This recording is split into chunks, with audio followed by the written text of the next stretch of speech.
panel denominado Retos y avances en la implementación de la hoja de ruta de hidrógeno, biocombustibles, gas natural, auto GLP y electromovilidad en el sector del transporte. Para eso invitamos a que nos acompañen Eduardo Enríquez Caicedo, él es el viceministro de Transporte. De igual forma, en este panel nos estará acompañando Alfonso Ibarra Castillo, Carlos Graterón, el director técnico de la Federación Nacional de Biocombustibles de Colombia, Mario Cuello Navarro, el Laiti Zafa también nos acompañará en este panel y nuestro moderador será Juan Felipe Neira. Les contamos acerca del perfil de nuestros panelistas. Eduardo Enrique Caicedo es el viceministro de Transporte. Él es profesional en Finanzas y Gobierno y Relaciones Internacionales de la Universidad Externado de Colombia. También tiene una especialización en Desarrollo Local y Regional de la Universidad de los Andes, una especialización en Gestión Pública en Instituciones Administrativas. Su trayectoria profesional se destaca que se ha desempeñado como asesor de la Dirección Antisecuestro y Extorsión del Ministerio de Defensa. Asimismo, ha sido asesor de la Oficina de Asuntos Territoriales del Ministerio del Interior. También trabajó en la Personería de Bogotá, entre otros cargos que ha estado desempeñando. De igual forma, le damos la bienvenida a este panel a Alfonso Ibarra Castillo. Él es el gerente de gestión GNB de la organización Terpel. También nos acompaña en este panel Carlos Graterón, él es el director técnico de la Federación Nacional de Biocombustibles de Colombia. Él es químico de la Universidad Industrial de Santander, especialista en gerencia de calidad de la Universidad del Norte, también tiene un magíster en ingeniería de la Universidad Libre de Colombia y tiene amplia experiencia en todo el sector. De igual forma, nos acompaña dentro de este panel Mario Cuello Navarro, él es el subgerente comercial de Gases del Caribe, él es ingeniero industrial, es egresado de la Universidad de los Andes, también cuenta con una maestría en administración de empresas y tiene más de 15 años de experiencia en el sector. Nos acompaña el Laiti Zafa, él es gerente general de Montegas SASP, destacar que él es ingeniero de sistemas con enfoque de administración de empresas, es especialista en gerencia de mercadeo de la Universidad Jorge Tadeo Lozano y también se ha desempeñado en varios cargos que lo especializan en el sector. Y finalmente, nuestro moderador para este panel, Juan Felipe Neira, él es docente y doctor en transición energética, él es abogado de la Universidad Externado de Colombia, cuenta con diferentes estudios también que lo acreditan con una amplia experiencia. Con ustedes los dejamos en este panel con el cual damos por cerrada esta agenda académica en esta jornada. Muy buenas tardes a todos, muchísimas gracias a Fendipetróleo por esta oportunidad de poder moderar este panel que en mi opinión es de los más interesantes de la agenda. Y para empezar yo quisiera, gracias a Fendipetróleo por esta oportunidad de poder moderar este panel que en mi opinión es de los más interesantes de la agenda. Y para empezar yo quisiera como contextualizar un poco la conversación que vamos a tener hoy. Este congreso se da en el marco de la transición energética. Y la transición energética se debe al cambio climático. Es así de sencillo. Si no hubiera cambio climático, no estaríamos hablando de transición energética. Cuando hablamos de transición energética tenemos que pensar en emisiones. Entonces, ¿cómo estamos en emisiones en Colombia? Colombia es, como dice un periodista económico, la hormiga atómica. Emite 0,57% de las emisiones a nivel global. Sin embargo, eso no quiere decir que no tengamos que hacer la tarea. Tenemos que participar y hacer una serie de acciones para asumir nuestra responsabilidad. Son la ganadería, la agricultura, la deforestación, pero cuando hablamos de energía, el transporte es un protagonista, alrededor del 12% de las emisiones a nivel global. Y entonces ahí nos vamos acercando un poco a nuestros temas. Y es que buena parte de la actividad que vamos a tener que hacer es cambiar la forma en la que utilizamos los energéticos para poder suministrar el servicio o aprovechar el servicio de transporte. Entonces, ahí realmente lo que tenemos son actos de diversificación. Y entonces un poco lo que yo quiero contarles es que en este panel tenemos lo que yo diría son las estrellas de esa modificación, de ese cambio que vamos a tener que hacer para poder adaptarnos a las realidades del cambio climático. Y es que a las realidades del cambio climático. Y es que en un panel anterior alguien decía que la transición energética de pronto se demora mucho. Yo creo que no se demora tanto y nos va a costar mucho. Y realmente lo que este sector tiene que entender es que va a ser la primera batalla, se va a dar con la distribución de combustibles y energéticos. Los otros se van a demorar un poco más, el resto de la cadena se va a demorar probablemente un poco más, pero ustedes son los primeros que van a vivir ese cambio. Entonces, por un lado, una de las estrellas de este equipo es la movilidad eléctrica. Entonces, en Bogotá, en Pereira, en el Valle de Aburrá, tenemos una incorporación de buses eléctricos para la movilidad masiva.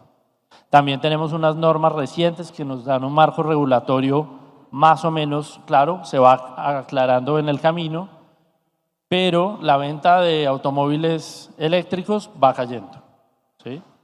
Por otro lado, tenemos los biocombustibles, porque hoy hablamos de 7 cuando antes hablábamos de 10. ¿Y cuál es el papel de esos biocombustibles en Colombia en el cambio climático? ¿Sí? También está el GNL, son 3.400 camiones, 2.100 vehículos con un potencial de 10. Y tenemos al nuevo jugador, que es el hidrógeno. El hidrógeno con su hoja de ruta, con los pilotos, con lo que hay acá en la refinería, Volkswagen, Toyota, todo el mundo moviéndose en esa dirección. Y ese es el equipo. Y ahora tenemos que pensar en la cancha. El gobierno, mediante el Plan Nacional de Desarrollo y la hoja de ruta de transición energética, nos pinta la cancha. Y entonces ahí tenemos que ver cómo nos vamos a mover hacia adelante. Me gustaría empezar con el viceministro, preguntándole, bueno, ya salió el Plan Nacional de Desarrollo, la hoja de ruta, pero ¿cuáles son esas señales de política pública y regulatoria que le van dando a estos sectores un impulso hacia el futuro? Bueno, Juan, muchas gracias por esta introducción a este importante panel, como muy bien lo comentas. Y felicitar a Fendipetróleo por este encuentro que hoy tiene un mensaje muy claro de saber cómo dentro del proceso de transición energética jugamos dentro de esa cancha, como muy bien lo explica Juan en su intervención. Entonces, hoy para nosotros es fundamental y por eso llegamos a estos congresos con una hoja definida, que esa hoja definida se aprobó en el mes de mayo con el Plan Nacional de Desarrollo, que yo creo que ya varios de ustedes lo han podido revisar, consultar, preguntarse hacia dónde vamos, pero en principio yo quisiera, está muy convencido que este es el camino que todos los países en el mundo deben tomar. Ya en el tiempo de saber si es una transición corta o es una transición que se va a demorar, eso nos lo va a decir ese mismo camino, pero si ustedes revisan con precisión ese Plan Nacional de Desarrollo, y no lo dice, o digamos mi afirmación va de la línea en la que hoy el mayor compromiso con el plan lo tiene el sector de transporte e infraestructura. Y mayor compromiso, repito, porque es en el número de artículos donde están las tareas que tiene el sector. Y de ahí que nosotros, en ese mismo detalle de cada uno de los artículos, ya vamos como reiterando y aprendiendo con los números de los artículos dónde están las apuestas para la modernización y la transición energética justa. Y queremos nosotros implementar dentro de esa transición energética un concepto de justo para saber energética justa. Y queremos nosotros implementar dentro de esa transición energética un concepto de justo para saber una dinámica que hoy existe en el país. Y es una dinámica donde nosotros debemos hacer esa conexión con el sector privado y entender una realidad social que hoy tiene Colombia. Y creo que ahí marcamos un poco la diferencia de la realidad de otros países que hoy también están en esa transición energética. Y por eso cuando ustedes revisan y aprendiendo esos números que hoy tenemos a consideración de los artículos que son las grandes apuestas del sector del transporte, el artículo 253 hoy del Plan Nacional de Desarrollo nos apunta que es ahí donde van a estar enfocadas todas nuestras apuestas. Y por eso, en ese artículo lo que estamos buscando, Juan, es precisamente esta creación de las subcuentas que nos va a permitir modernizar hoy todo el sector del transporte en Colombia. Y esa es una tarea titánica, es una tarea en el sector del transporte y que nos hemos apoyado en ministerios como Hacienda, ministerios como Minas, ministerios de Medio Ambiente, para saber y definir esas líneas precisas de dónde está la transición energética justa. Y por eso cuando nos remitimos al artículo y hablamos del artículo 253, entendiendo lo que decía Juan Felipe de la gran responsabilidad que hoy tiene el sector transporte en consumo de energía, pues lo estamos nosotros también contemplando dentro de este artículo 253 y que pusimos ahí un detalle que fue una pelea que dimos en el Congreso. ¿Por qué? Porque en el Congreso, como ustedes saben, todos los congresistas o todos los grupos políticos o todos los intereses pues quieren también tener sus aportes o sus apuestas en ese documento. Y nosotros logramos que en ese artículo 253 logremos la construcción de las subcuentas para la modernización de los vehículos y con unos incentivos mayores para los vehículos de bajas y tiene un componente fundamental. ¿Por qué? Porque fue una discusión que se tuvo dentro del debate de la aprobación y entender que los vehículos de bajas emisiones también deben tener un protagonismo dentro de la transición energética justa.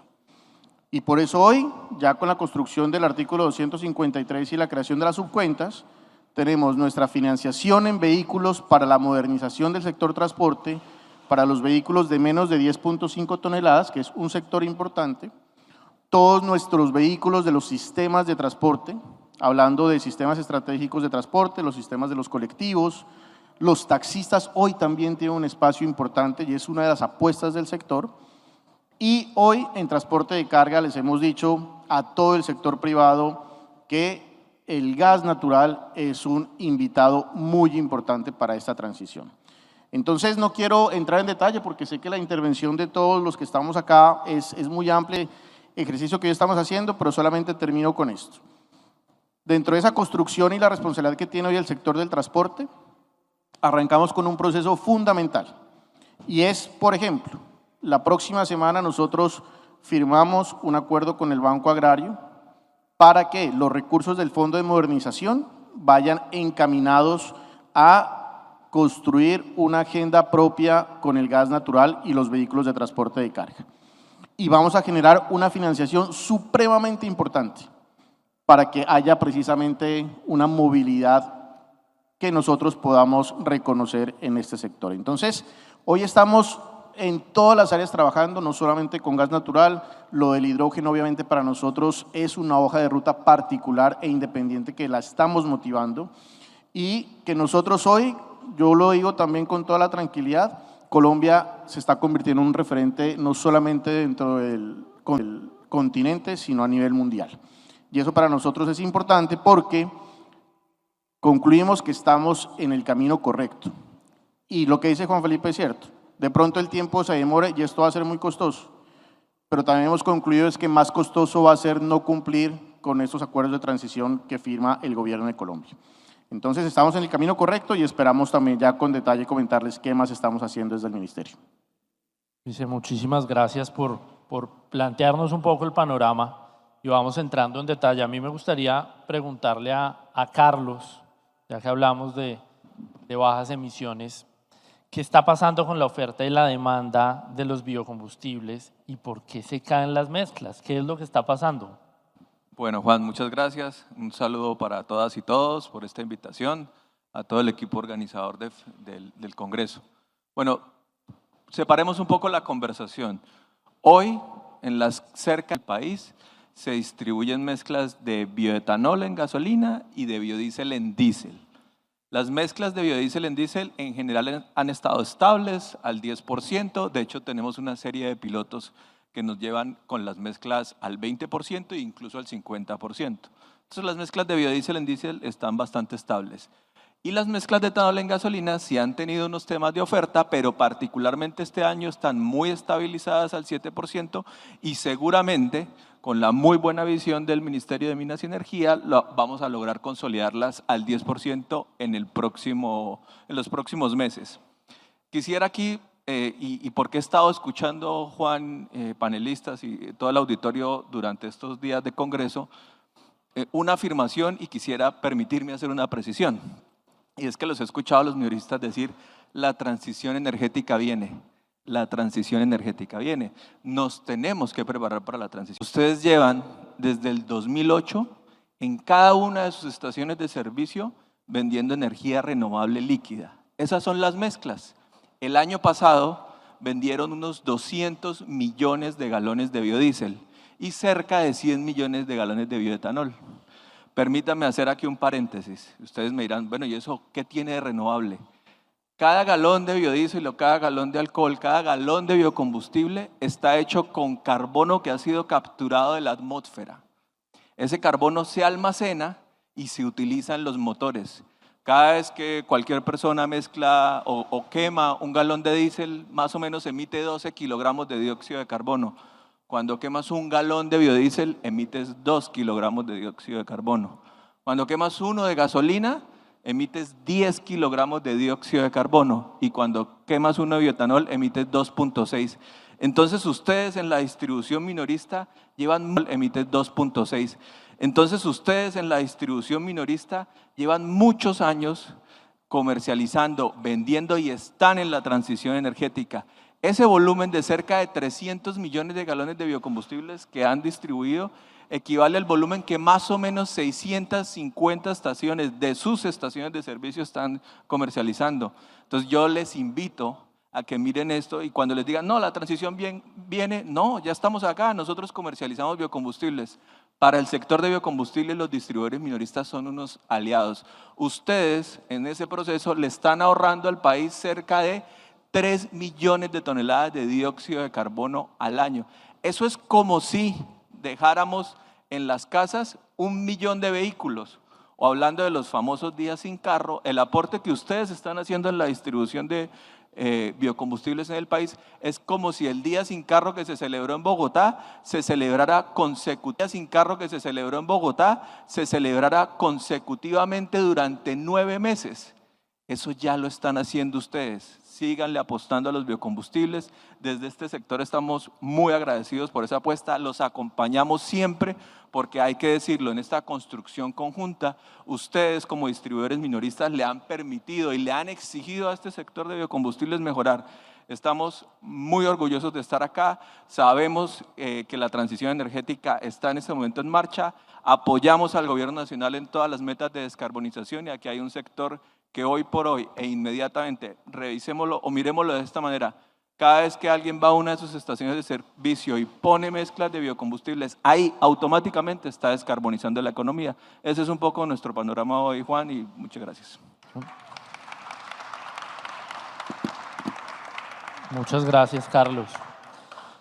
Hay otro energético tema de discusiones de la transición y se ha señalado que es el energético puente de la transición y es el gas.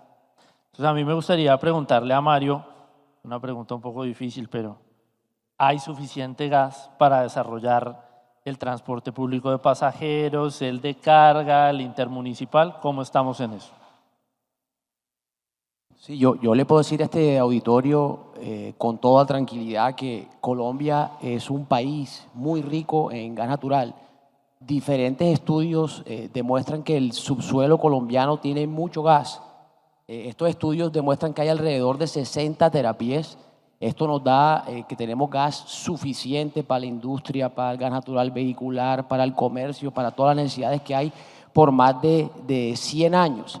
Y coincido un poco con Carlos, la primera persona que se conectó a gas natural fue la señora Iago.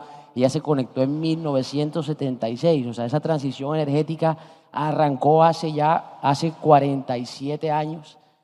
Ya hoy somos más de 11 millones de personas que en nuestras casas cocinamos con gas natural. Estas son, en su mayoría son familias de estratos 1, 2 y 3. Entonces, aquí estamos viendo que esta transición arrancó hace mucho tiempo. Lo que queremos ahora, y coincido con el ministro, con el viceministro, que hemos coincidido en varios paneles, ahora queremos es acelerar ese proceso de transición y ver cómo hacemos para que ese proceso vaya más rápido. Pero sí, tenemos gas suficiente. Por darles otros ejemplos, los campos de Chuchupa y Ballena arrancaron hace 47 años, Cupiagua hace más o menos 38. Recientemente se han hecho diferentes hallazgos offshore que son de Ecopetrol, estos son Gorgon y Uchuva. Ha habido de Ecopetrol, estos son Gorgon y Uchuva. Ha habido otros descubrimientos también en la zona del Magdalena. Continuamos viendo muchos hallazgos de gas. Ahora bien, las reservas probadas que podemos comercializar están del orden de los 7.2 años. Entonces ese es el gran reto que tenemos, es lograr acelerar todos los contratos que hoy ya contamos y ojalá ampliar estos contratos de exploración para así poder aprovechar todo el potencial gasífero que tiene nuestro país. Y sin duda alguna, Colombia tiene todo el potencial para desarrollar e impulsar el sistema de transporte masivo. Contamos con gas suficiente para acercarnos a ese sueño de esa movilidad sostenible, donde vamos a respirar un aire más limpio y donde ayudamos a controlar los gases de efecto invernadero. Y entonces, pues nos va abriendo un espacio, pero el Lighty, yo quería preguntarte, hay más o menos 12 millones de usuarios de GLP en el país. ¿Cuáles son los verdaderos beneficios del auto GLP frente a un combustible tradicional? Gracias. Un cordial saludo a Jairo, gracias por la invitación y a todos los comercializadores minoristas que están aquí y a los compañeros panelistas. Mira, los beneficios son enormes. El GLP lleva más de 100 años en la prestación del servicio en el mundo y hoy por hoy este gas licuado del petróleo, comparativamente con la gasolina, viene aportando reducciones importantes de CO2. Comparativamente podemos reducir aportando reducciones importantes de CO2. Comparativamente podemos reducir un 21% de gases de efecto invernadero, pero además de eso, las partículas contaminantes que se reducen están por encima del 80%. Esos 12 millones de colombianos que hoy consumen GLP distribuido en cilindros, en tanques estacionarios y en redes domiciliarias de gas, también tienen la oportunidad de hacer el cambio a gas licuado del petróleo y, por supuesto, generar un beneficio económico que comparativamente con la gasolina podría estar entre un 25% y un 37%. Además de eso, los beneficios que ha definido la Ley 2128, que ya salió hace 25 meses, el sector alrededor del gas combustible y que pueda generar estos beneficios a estos taxistas, específicamente o en el sector público. Puntualmente, el ahorro podría ser de hasta 800.000 pesos en el mes. Es decir, estamos hablando de que el beneficio económico, además del ambiental, puede llegar a un 75% del salario mínimo mensual legal vigente. Y más allá de eso, tiene mayor capacidad y accesibilidad a este tipo de combustible por la versatilidad que tiene el gas licuado del petróleo. Comparativamente con una estación de GNB y una estación de gas licuado del petróleo, estamos hablando de prácticamente el ahorro es de 2/3 partes del costo de inversión en una estación. Por tanto, tenemos un combustible asequible, versátil y que está disponible. Tenemos un combustible asequible, versátil y que está disponible en el mundo. Y además la facilidad de importación permitiría tener GLP importado y poder prestar el servicio para hacer el paso hacia esa transición energética de menores emisiones. Hoy por hoy, si un taxista tiene un consumo promedio o recorre 120 kilómetros promedio y podría hacer un ejercicio de trabajo de 28 días, este taxista en el año haría un aporte al medio ambiente que hemos calculado de aproximadamente 16 árboles sembrados, que ayudaría, por supuesto, a hacer una mejora en el sector. Pero nos llama mucho la atención es que el documento de transición energética justa con la ley 2128 tiene una dicotomía, porque el documento de transición energética justa salta inmediatamente a la electromovilidad. Se olvida de una transición incluso del gas licuado del petróleo, casi que al 2030 lo saca totalmente del panorama, y hay una oportunidad enorme para todos los distribuidores de combustibles minoristas de que puedan desarrollar un negocio alterno y complementario con estos combustibles eficientes. ¿Por qué eficientes? Porque precisamente tienen esa trilogía energética de que se puede garantizar la seguridad, la parte ambiental y obviamente poder tener ese beneficio económico sostenible. Gracias. Muchas gracias. Ahora, Alfonso, pues Terpel es Terpel y sí hay gas para el transporte. Bueno. Hola. Sí. Buenas tardes. Primero que todo, pues agradecer a Fendipetróleo el habernos invitado a este panel. Y buenas tardes a mis compañeros panelistas. Creo que me han quitado mucha parte de lo que iba a comentar, pero vamos a adelantar, vamos a responder esta pregunta por partes. Me voy a venir del pasado hacia el presente. Nosotros venimos trabajando en este tema de la transición energética desde hace mucho tiempo. O sea, para nosotros no es nuevo y hacemos muchos esfuerzos en investigación y en desarrollo de tecnología para llevarla a nuestros aliados. Desde el año 1986 comenzamos a vender gas natural vehicular en las estaciones de servicio. Hoy tenemos 223 estaciones de servicio en todo el país. Atendemos cerca de 165.000 vehículos. Se han convertido, y ahí algo importante, hemos convertido más de 600.000 vehículos en todos estos años. Y nos quedan algo así como 162.000 vehículos que están habilitados hoy para tanquear GNV. ¿A qué se debe eso? Eso se debe a la baja competitividad que ha tenido el gas natural con respecto a la gasolina. Ayer lo decía nuestro vicepresidente comercial, que en la medida en que se pierde competitividad del gas natural, los clientes evacúan del producto. La pregunta que le hacías a mi amigo Mario de si hay gas, tenemos claro desde Terpel que hay gas natural suficiente para atender muchos años más. Y hay autosuficiencia de gas natural también para tener muchos años más. La pregunta creo yo que debe ser ¿a qué precio del gas natural? ¿A qué precio podemos seguir desarrollando el mercado del gas natural? Y creo que ese es uno de nuestros grandes desafíos en este producto. El gas natural chuleado, seguimos trabajando, seguimos apostándole a largo plazo al gas natural vehicular.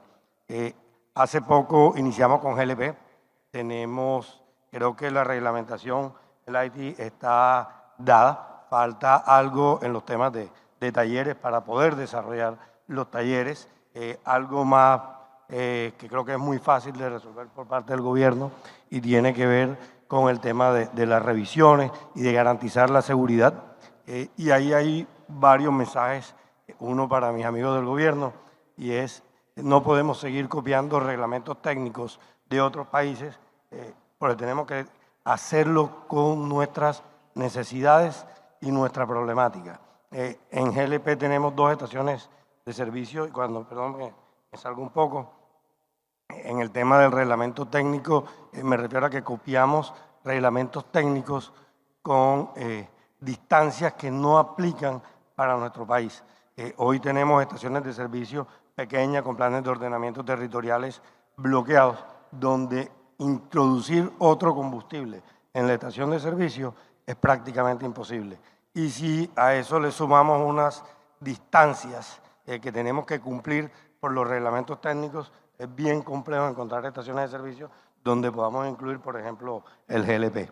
Entonces, en GLP tenemos 2 estaciones de servicio, una aquí en esta ciudad, en Cartagena, donde construimos la primera estación de servicio para atender público, una estación de servicio abierta al público.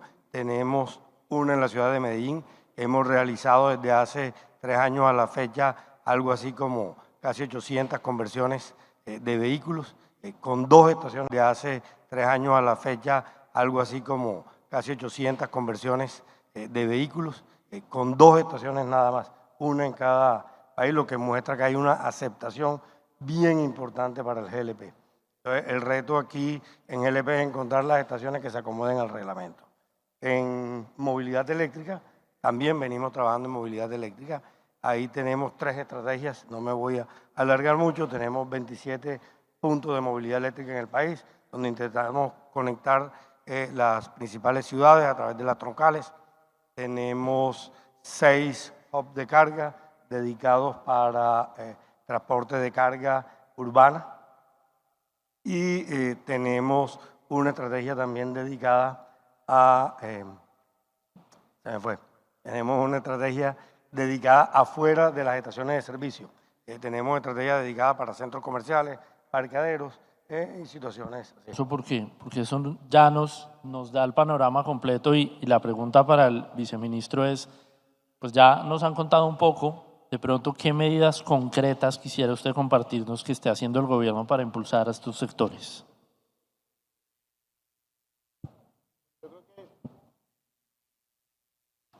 Yo creo que la intervención de mis compañeros del panel y preocupaciones también que ellos han manifestado tiene que ir de la mano con la apuesta del gobierno y entender que tiene que haber una articulación entre los 2 sectores que estamos hoy acá. Y por eso nosotros hemos insistido mucho dentro del equipo de trabajo, es que en materia regulatoria nosotros debemos ser mucho más eficientes. Porque de nada vale la pena si nosotros avanzamos en estas apuestas, pero al interior del ministerio no está preparado. Y eso nos ha venido pasando. Y es lo que comentabas, de la implementación de reglamentos técnicos, donde después de acuño al término de decir poner la casa en orden para que cuando estas apuestas ya estén sobre la mesa, estar listos para la implementación. Y esta semana tuvimos una charla con un equipo de Terpel, donde nos comentaba Terpel las apuestas en transición energética y sobre todo con una apuesta que tienen en motocicletas eléctricas. Y nosotros pues somos los primeros que levantamos la mano y decimos, mire, nos subimos en esa apuesta y cuenten con nosotros Terpel y apostémosle para que nosotros dentro de los incentivos que podemos ejercer en la parte regulatoria seamos extremadamente generosos, porque de nada vale la pena que nosotros implementemos las subcuentas y tengamos una subcuenta para la modernización de taxis y otra para los colectivos, pero que empecemos a acumular unos recursos y no invertirlos. ¿Y por qué lo digo? Nosotros hoy tenemos en un fondo de modernización del transporte de carga cerca de 400.000 millones de pesos que están ahí para que el propietario, ¿por qué lo digo? Nosotros hoy tenemos en un fondo de modernización del transporte de carga cerca de 400.000 millones de pesos que están ahí para que el propietario del vehículo de carga haga su modernización. Y entonces la plata o los recursos se siguen acumulando y no hay incentivos suficientes para mejorar estas condiciones. Entonces esas apuestas hoy están en que dentro del Ministerio de Transporte estamos generando toda la capacidad de los incentivos posibles y repito, siendo extremadamente generosos para que la gente se suba en este bus de la transición energética. Y eso para nosotros es fundamental que podamos contar, y el IT lo decía, mire, nosotros dentro de la ruta que ha establecido el gobierno dejan al GLP por fuera en el tema de vehículos. Y nosotros lo que estamos diciendo, y es que ya hemos tenido reuniones con GLP y les hemos dicho, pues, revisemos cuál va a ser también esa ruta precisa para nosotros saber cómo la coordinamos, que dentro de todos los combustibles y todas las apuestas que hoy tenemos con ustedes, a ningún sector se le ha cerrado la puerta. Por el contrario, nosotros invitamos y hemos abierto mucho más estas mesas de trabajo y esta concertación para saber cómo las herramientas hoy que tenemos dentro del sector se compaginan con las de ustedes. Nosotros hace algunos meses estuvimos en Barranquilla inaugurando la ruta, una de las rutas para transporte público de pasajeros y gas natural. Hicimos presencia porque esa es la apuesta del gobierno. Estuvimos después en Palmira inaugurando la ruta Cali-Palmira con vehículos eléctricos porque esa es la apuesta. De igual manera estuvimos en la inauguración del primer bus de hidrógeno de Transmilenio porque ahí también está la apuesta. Entonces nosotros donde podamos participar, y repito que ese concretar dentro de los beneficios e incentivos que hoy tiene el sector transporte para que todos los que están acá, le apuesten también dentro de su proyección a entender que esta transición que ya empezó hace años, pero que hoy debemos motivarla, incentivarla mucho más a través de una regulación acertada a una dinámica que hoy tiene el país, vaya de la mano con las apuestas que ustedes tienen como sector privado. ¿Y por qué? Porque Colombia no lo permite. Hay una infraestructura hoy en el país donde el GLP se ajusta mucho más. Hay un sector del transporte donde el gas natural se ajusta mucho más. Y hay otros sectores donde también nosotros podemos entender que el combustible o la gasolina o el diésel también están en un proceso de entender cuáles son ese futuro que tiene hoy Colombia. Entonces, nosotros hoy lo que queremos hacer en esta pregunta de concretar las medidas es, en materia de regulación, todas las apuestas que nosotros tenemos para incentivar las medidas precisas a lo que hoy Colombia necesita y que también nosotros, obviamente, con unas apuestas más a largo plazo de generar los recursos para fondear estas líneas de inversión de las subcuentas, pues estamos esperando que en diciembre ya nos entreguen la consultoría que se hizo con el BID para saber cómo vamos nosotros a tener estos recursos. Por ejemplo, ¿qué es lo que estamos haciendo? Que a través de la subcuenta de taxis para generación de vehículos eléctricos o de conversión al eléctrico del taxi, ya tenemos nosotros 3 formas en las que vamos a fondear esta cuenta. ¿Cuál es la apuesta? Pues tener unos recursos muy importantes para saber en este gobierno cuántos taxis convertidos o eléctricos dejamos en el sector del taxismo.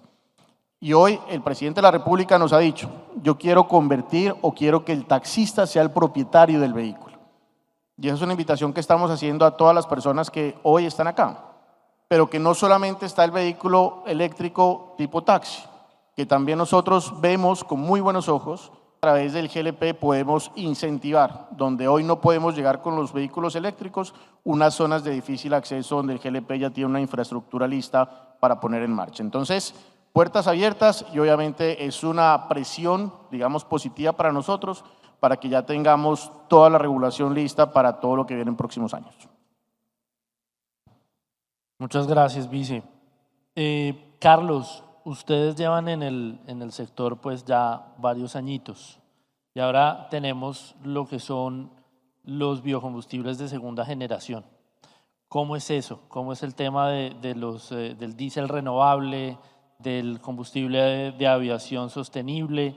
¿Cuáles son esas nuevas ideas que nos puedas compartir? Gracias, Juan. Bueno, muy buena pregunta. Tanto los combustibles sostenibles de aviación como los combustibles sostenibles marítimos, como el diésel renovable, son tipos de biocombustibles que hoy están siendo comercializados en el mundo y que han apalancado su desarrollo en los biocombustibles tradicionales. Es decir, dicho de otra manera, sin el biodiesel y sin el bioetanol que tenemos hoy en el país, no tendríamos estos biocombustibles. Por esa razón, y este sector le está apoyando o apostando fuertemente al proceso de reindustrialización del país. Y como estamos en esa tarea, le hemos planteado tanto al sector distribuidor minorista, como a los mayoristas, como a los productores. Este es un sector que con los mandatos de mezcla hoy, como lo mencioné hace un instante, el 10% de biodiesel, podemos y estamos en la total disposición de desarrollar los nuevos biocombustibles. Les voy a dar un par de datos que a mí por lo menos me llamaron la atención profundamente esta semana. En el estado de California ya se comercializa hoy más diésel renovable y biodiesel que diésel fósil. O sea, cerca del 54% del diésel que consumen los motores diésel en ese estado proviene de una fuente renovable. Y es que el mundo se está dando cuenta que hay que tomar acciones inmediatas para continuar la descarbonización. Hoy nosotros en este sector estamos empeñados en tener 3 proyectos que me va a permitir como aterrizar inmediatamente. Y para esos todos necesitamos al sector distribuidor minorista. De hecho, es una invitación que les queremos hacer. O como decimos en la Federación Nacional de Biocombustibles, les queremos proponer un sueño. Hoy quisiéramos plantearles 2 cosas. La primera, ¿qué tal si aprovechamos la infraestructura de distribución de gasolina extra y empezamos y tenemos un modelo como el de Brasil o como el de Estados Unidos, donde podamos comercializar mezclas superiores de bioetanol y que sean ustedes quienes hagan esa tarea. A la entrada del escenario podrán encontrar una de esas marcas que están trayendo vehículos de altísima tecnología para usar mezclas superiores de bioetanol.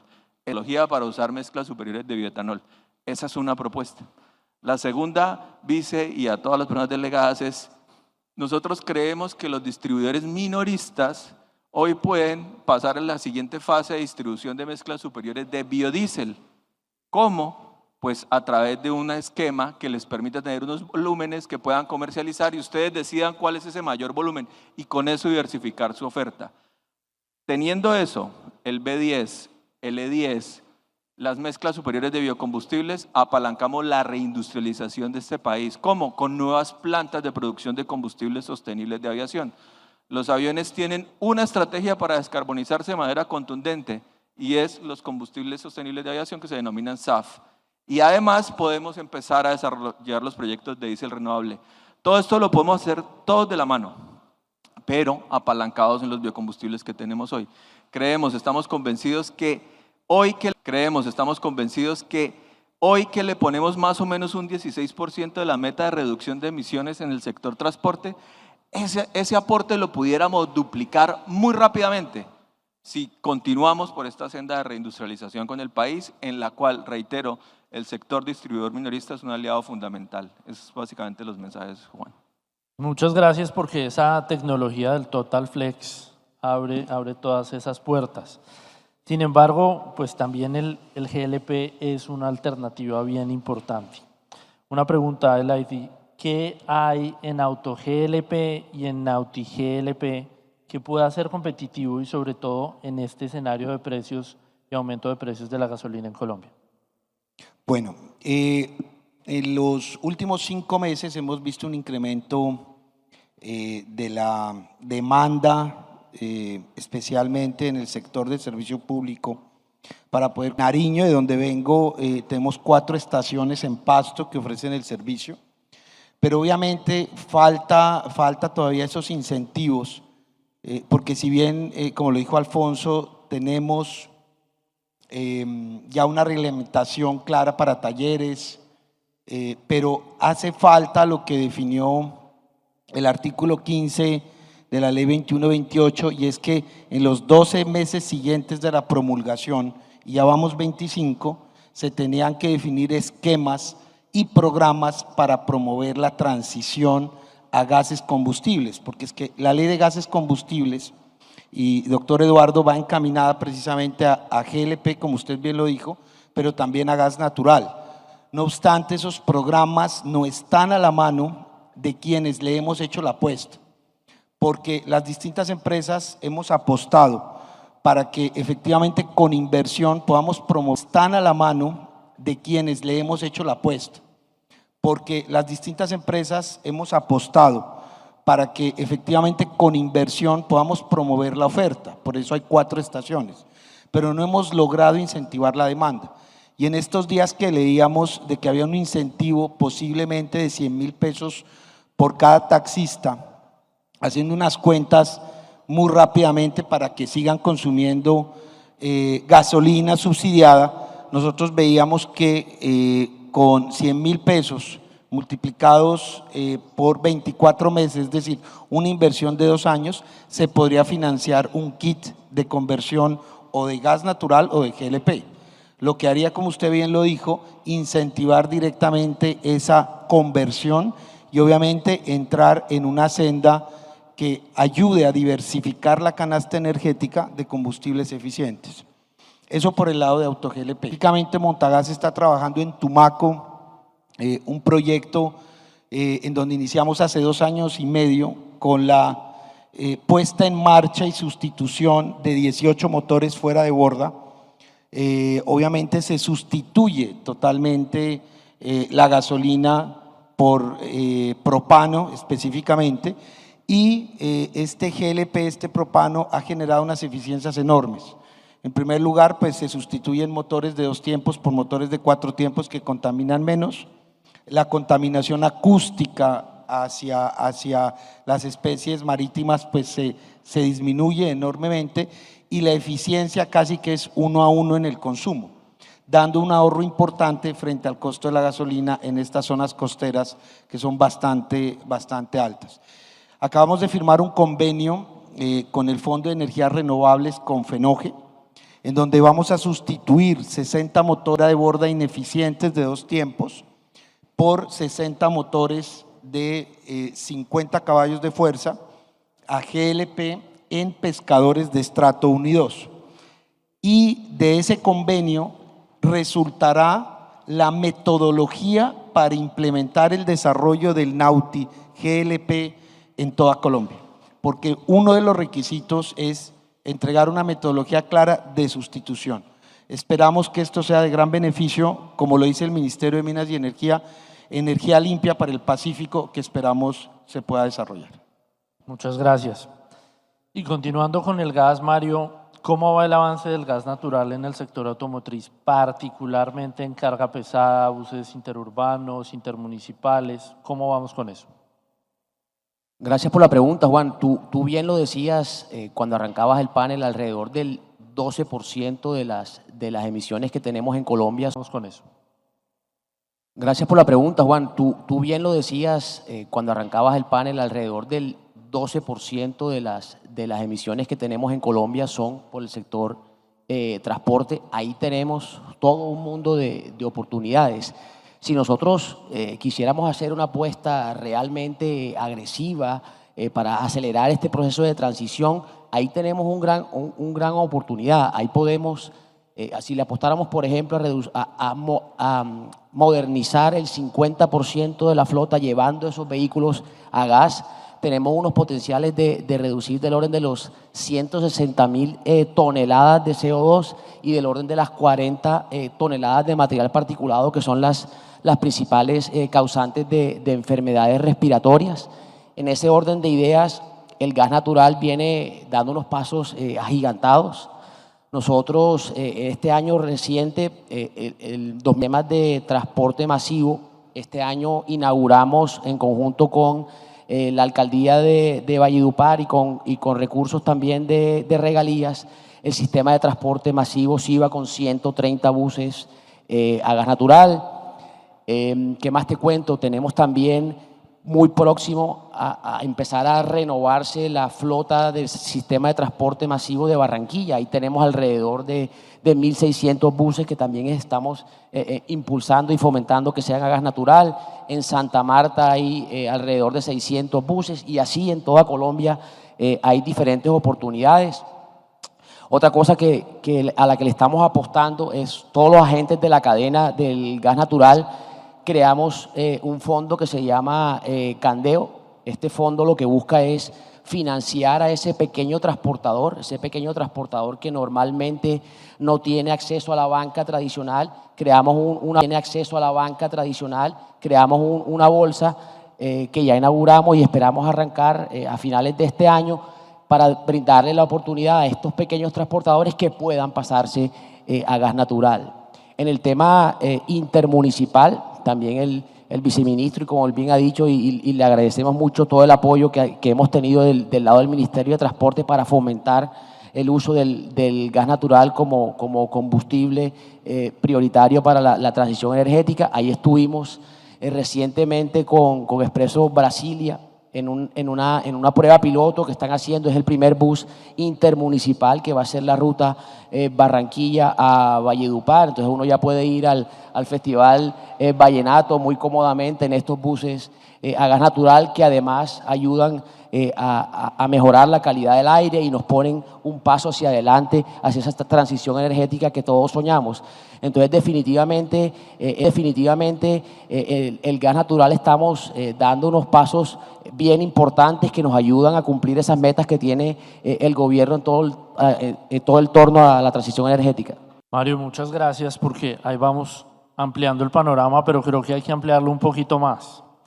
Y la pregunta difícil para Terpel es: ¿el hidrógeno en qué parte está en la estrategia de ustedes y si está, para cuánto? Pues primero agradecemos y aplaudimos el esfuerzo que está haciendo Ecopetrol y que hace Transmilenio en el piloto que tienen en Bogotá. En hidrógeno hemos estado revisando mucho el tema, sin embargo, como lo decían ayer, no podemos llegar al usuario final ni a nuestros aliados con productos que no sean rentables todavía, ¿sí? Y no vemos en el corto plazo que esto sea un producto que esté al acceso del bolsillo de los colombianos, un producto que esté al acceso del bolsillo de los colombianos. Entonces, mientras eso no ocurra, creo que no vamos a tener grandes avances por parte de nuestra organización en el hidrógeno. ¿Sí? Sí lo tenemos en los otros combustibles. Y quiero aquí aprovechar la oportunidad para hacer una claridad importante. Hemos venido trabajando de la mano con el Ministerio de Transporte, igualmente con el Ministerio de Minas y Energía, revisando